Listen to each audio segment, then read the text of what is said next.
Hello all. In this video I will let you know about how to write a paper either for a conference or for a journal or for small paper presentations. So there are so many students who do their mini projects, they do their project. We started doing some reports nowadays. So the thing is we have to cut short the content of the report which we do for our mini projects and for our project. So if when we are writing a report, we will be having contents like abstract, introduction, and existing system, uh, proposed system contents would be there, and hardware required. What are the hardware required to build the mini project? What are the softwares that are required to execute the output? What are the advantages of the project? What are the disadvantages of the project? How the future in future scope, what are the things that can be included? So finally results and discussion, and then conclusion. So these are the main things which we would be having in the report, either for any kind of projects. So the same kind of things should also be there in the paper while writing a paper. See, say for example, if you have any new idea, you can write your own paper. But if you are referring to some other papers or the previous works, the thing is you have to take 5 or 6 papers with you, and you can read them individually and you can modify each and every sentence. So which is more important? The thing is you have to draw your own block diagram. Nothing should be repetitive, which is more important and which is to be considered. Of course, we will be having some area, we would be having a title, we have to give it for the paper, and it should be innovative and it should be quite new. We should not copy some words, or we should not copy the lines as such, so that there won't be much plagiarism. There are, of course, so many websites to check the plagiarisms also while writing a journal paper, and while writing conference papers also. When we come to abstract, abstract is nothing but the overview of what we are going to do. So we have to make use of the title, we have to elaborate, and we have to simply write what we are going to do in the project work or in the paper. So that is our abstract. So in introduction, if we are having 1 or 2 areas, say for example embedded system or robotics, we have to elaborate about the area, and that comes under introduction. So next topic what I told was like the existing system. So we would be having almost all the works are existing only.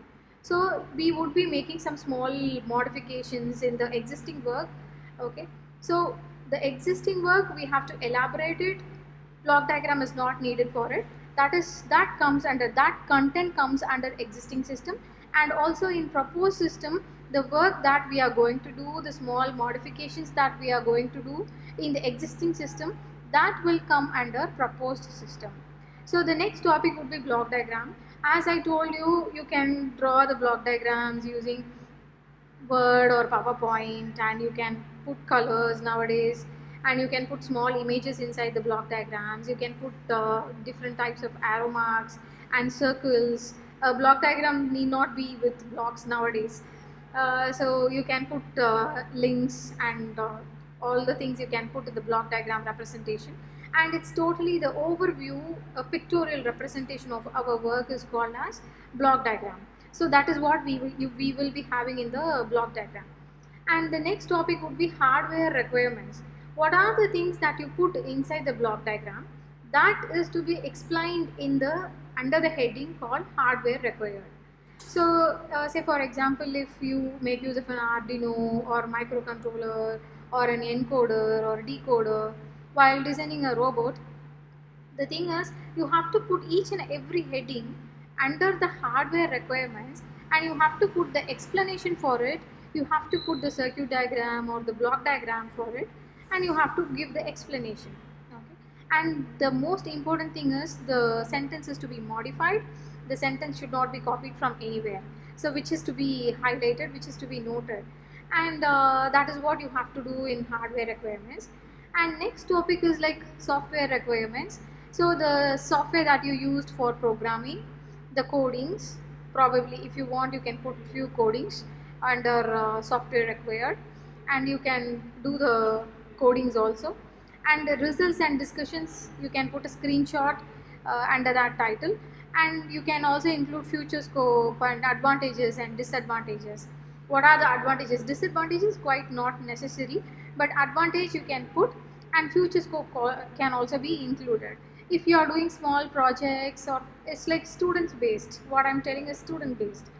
And if you are writing a small paper for conference or for symposiums, you can include the conclusions along with the images, results and images you can include.